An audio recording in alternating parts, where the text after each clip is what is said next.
सभी बच्चों को नमस्कार। तो बच्चों, मैं आशा करता हूँ कि आप सब अच्छे होंगे और निरंतर रूप से पढ़ाई कर रहे होंगे। ठीक है, तो मैं आशा करता हूँ कि पिछले क्लास में जो आपको मैंने पढ़ाया गोल्जी बॉडी और लाइसोसोम आपने अच्छे से पढ़ा होगा और क्वेश्चन भी सॉल्व किए होंगे। ठीक है, आपको एनसीईआरटी भी उतना ही पढ़ना है जितना कि आप नोट्स पढ़ रहे हो। ठीक है, एनसीईआरटी पढ़ना मस्ट है बच्चों, क्योंकि एनसीईआरटी के बिना कुछ नहीं होने वाला है।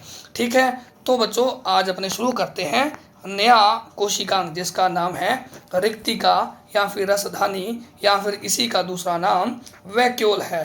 तो सबसे पहले आपको पता रहना चाहिए कि वैक्यूल क्या है। आपसे कोई पूछे कि व्हाट इज वैक्यूल, ठीक है, तो वैक्यूल क्या है तो आपको बताना है कि कोशिका के साइटोप्लाज्म में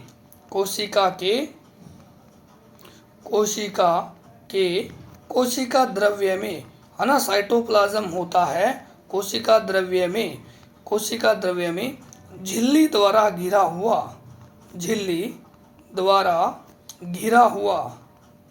हुआ स्थान क्या कहलाता है? ये रसधानी कहलाता है, वैक्यूल कहलाता है। ठीक है, क्या कहलाता है बच्चों? रसधानी कहलाता है। एक बात आप दिमाग में सेट कर लें, अगर यूकेरियोट की बात आती है तो मैक्सिमम अपने जो वैक्यूल की बात करते हैं वो प्लांट सेल में मिलती है। वो प्लांट सेल का फीचर भी है। एनिमल सेल में वैक्यूल नहीं होता है, वह ना, और वैक्यूल पाई जाती है अपने प्लांट में पाई जाती है। सबको पता है कि रसधानी है वो सिंगल मेम्ब्रेन बाउंड ऑर्गेनेल्स है। ठीक है बच्चों, तो अब मैं प्रकार की बात करता हूँ कि रसधानी के प्रकार कितने प्रकार की है, टाइप्स ऑफ वैक्यूल। ठीक है, टाइप्स ऑफ वैक्यूल, रसधानी के प्रकार, टाइप्स ऑफ वैक्यूल। ठीक है, रसधानी के प्रकार ये बच्चों 4 प्रकार की होती है। सुनिएगा, पहला जिसे मैं खाद्य रिक्तिका कहता हूँ, खाद्य रिक्तिका बोले तो वैक्यूल या फिर इसी का दूसरा नाम रसधानी, फूड वैक्यूल भी कहते हैं। ये पाई जाती है अमीबा में। ये किस में होती है? यह है अमीबा। अब आपको पता होना चाहिए कि अमीबा कौन है। अमीबा प्रोटिस्टा किंगडम का मेंबर है। इसका मतलब ये सिंगल सेल्ड यूकेरियोट है, अमीबा में होती है और एंडोसाइटोसिस में हेल्प करती है। एंडोसाइटोसिस में हेल्प करती है ना। अब एंडोसाइटोसिस का मतलब क्या होता है कि बाहर से फूड को निगलने में सहायता करती है ना। बाहर से फूड को निगलने में सहायता करती है, फूड को निगलने, यानी कि ये जो फूड वैक्यूल है भोजन को निगलने में सहायता करती है, निगलने में सहायता करती है। ठीक है, अगर अमीबा को फूड खाना है या फिर निगलना है तो वो उसमें किसकी हेल्प लेता है? फूड वैक्यूल की हेल्प लेता है। ये अमीबा है और अमीबा में गति सूडोपोडिया के द्वारा होती है। ये सिंगल सेल्ड यूकेरियोट है बच्चों, इस बात का ध्यान रखना है। ठीक है, तो दूसरा वैक्यूल अपने पास हो जाएगा रस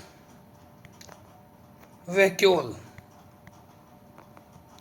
या फिर इसी का दूसरा नाम सैप रसधानी। ठीक है, ध्यान रखना है। अब ये क्या करती है? ये मेंटेन करती है टर्जिडिटी ऑफ द सेल, यानी कि सफेदी को नियंत्रित करती है। इसका काम हो गया बच्चों, यह सेल की सफेदी को नियंत्रित करती है, यानी कि उसमें दाब को बनाए रखती है, नियंत्रित करती है। सीधा क्वेश्चन आता है कई बार कि सेल में सफेदी को बनाए रखने में कौन सी रसधानी जिम्मेदार है? सैप वैक्यूल, रसधानी। ठीक है, तो अब देखो मैंने ये वैक्यूल बनाया है एक आपके सामने। ठीक है, ये एक प्लांट सेल और ये होगी सेल वॉल। ठीक है, तो इसके अंदर हो जाएगी ये अपने पास large space membrane bound structure है जिसे वैक्यूल कहते हैं। इसका नाम हो गया सैप वैक्यूल। क्या नाम हो जाएगा? SAP vacuole. ये जो रसधानी है ये 90% आयतन को घेरती है, ये एक प्लांट सेल बनाई मैंने, ये क्या बनाई है, एक प्लांट सेल है, और प्लांट सेल में तो वैक्यूल होती है, और एक प्लांट सेल का 90% आयतन को घेरती है, आयतन को घेरती है। इस बात को ध्यान रखना, सैप वैक्यूल कोई प्लांट सेल है उसके साइटोप्लाज्म की 90% वॉल्यूम को कवर कर लेती है, ऑक्यूपाई कर लेती है। ये जो मेम्ब्रेन है, ये मेम्ब्रेन टोनोप्लास्ट कहलाती है ना। आपसे पूछा जाएगा कि जो वैक्यूल है उसकी झिल्ली क्या कहलाती है, तो आपको बताना है कि वो टोनोप्लास्ट कहलाती है। वेरी वेरी इंपॉर्टेंट है बच्चों, वेरी वेरी इंपॉर्टेंट, टोनोप्लास्ट कहलाती है। और ये टोनोप्लास्ट है ना, चयनात्मक पारगम्य है, चयनात्मक पारगम्य है। क्या है, चयनात्मक पारगम्य है। इसका मतलब होता है कि बच्चों कि ऐसा नहीं है कि हर कोई मॉलिक्यूल वैक्यूल के अंदर आएगा और बाहर चला जाएगा, ऐसा नहीं है। ये खुद सेलेक्ट करेगी, वही अंदर आएगा और वही बाहर जाएगा। और इसके ऊपर ये है चैनल या फिर पंप, ये चैनल या फिर पंप है जो कि वैक्यूल में, रसधानी में हाइपरटोनिक अति परासरी कंडीशन को नियंत्रित करती है, नियंत्रित करते हैं या करते हैं। ये सैप वैक्यूल किस में पाई जाएगी अपने पास, एक तो पाई जाएगी प्लांट्स में, और दूसरा मैंने कहा प्रोटिस्टा, और प्रोटिस्टा में आते हैं सिंगल सेल्ड यूकैरियोट्स आते हैं। इसका एग्जाम्पल हो जाएगा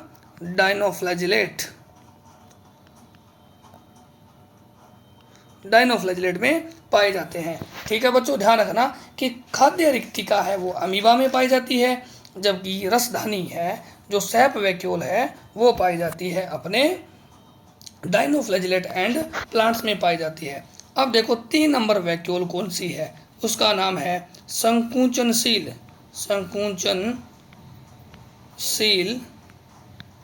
रसधानी है ना, कॉन्ट्रैक्टाइल वैक्यूल।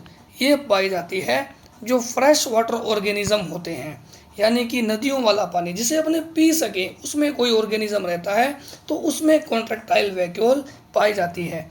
यह फ्रेश वाटर, समझ जाओगे ना, फ्रेश वाटर का मतलब क्या है, वो पानी जिसे अपने पी सकते हैं। फ्रेश वाटर ऑर्गेनिज्म का मतलब होता है जीव, ठीक है, फ्रेश वाटर ऑर्गेनिज्म में पाई जाती है, ठीक है। तो इसका एग्जाम्पल हो जाएगा अपने पास क्या, एक तो मैंने कहा युगलिना, ध्यान रखना बच्चों, पादपों जंतुओं के बीच की चौचकड़ी है, और साथ ही साथ अमीबा में पाई जाती है। इन दोनों में, ये दोनों के दोनों क्या है, सिंगल सेल्ड ऑर्गेनिज्म है, क्योंकि ये दोनों के दोनों प्रोटिस्टा किंगडम के मेंबर है। सिंगल सेल्ड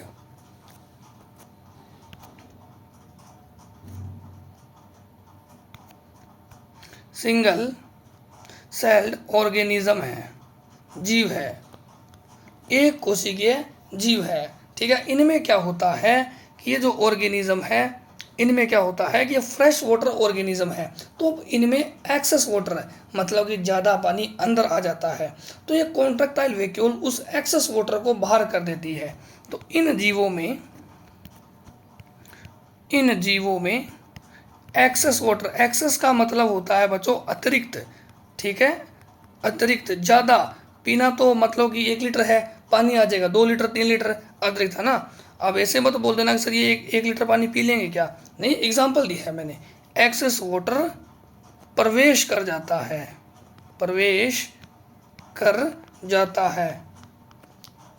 तो यह रिक्तिका, यह वैक्यूल इस अतिरिक्त वाटर को,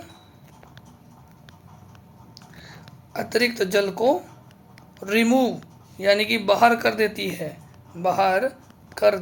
है। ये काम किसका है बच्चों, कॉन्ट्रैक्टाइल वैक्यूल का है, ठीक है। तो आगे देखिए, लास्ट जो 4 नंबर वैक्यूल है उसे कहते हैं गैस वैक्यूल है। अब देखो मैंने कहा था जो वैक्यूल है वो एकल झिल्ली युक्त है। वो झिल्ली किसकी बनी हुई है, वो झिल्ली बनी हुई है लिपिड की। बट ये जो गैस वैक्यूल है यह लिपिड लेयर नहीं है, यह लिपिड की नहीं बनी हुई है, यह लिपिड की नहीं बनी हुई है, नहीं बनी हुई है। ठीक है, इस बात को ध्यान रखना। यह कुछ बैक्टीरिया में पाई जाती है, सारों में नहीं है, कुछ में पाई जाती है। ठीक है, एग्जाम्पल सुनिएगा। Gas vacuole are found in cyanobacteria, और साइनोबैक्टीरिया को आप क्या कहते हो, इनका दूसरा नाम ब्लू ग्रीन एल्गी, बीजीए भी कहते हैं। आपने सुना होगा पर्पल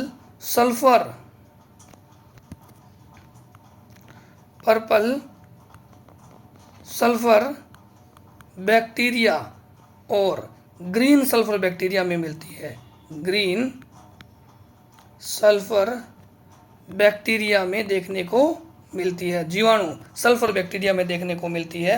वेरी वेरी इंपॉर्टेंट है बच्चों। Gas vacuole are found in cyanobacteria, purple sulphur bacteria, green sulphur bacteria. ये जो बैक्टीरिया हैं अपने पास एक बार वापस आएंगे। ठीक है, जब मैं आपको प्लांट फिजियोलॉजी पढ़ाऊंगा तो उसमें मैं आपको एक साइंटिस्ट बताऊंगा, कार्ल लिनियस। ठीक है, या फिर आप बोलते हैं उसे नील साइंटिस्ट, है ना, तब उसमें ये वापस आएंगे, तब आपको एक बार अच्छे से और बताया जाएगा। ठीक है बच्चों, तो ये अपना आज वैक्यूल कंप्लीट हो गया है। ठीक है, तो आप अच्छे से पढ़ें और एनसीईआरटी को भी वापस से बोल रहा हूँ रीड करें। ठीक है, और इसी प्रकार से लेक्चर पढ़ने के लिए अपने पास पूरी बॉटनी करवाई जाएगी, आपको घबराने की बात नहीं है, और क्वेश्चन भी करवाए जाएंगे। इसलिए आप ज़्यादा से ज़्यादा पढ़ें और हमारे साथ जुड़े रहिएगा। Thank you.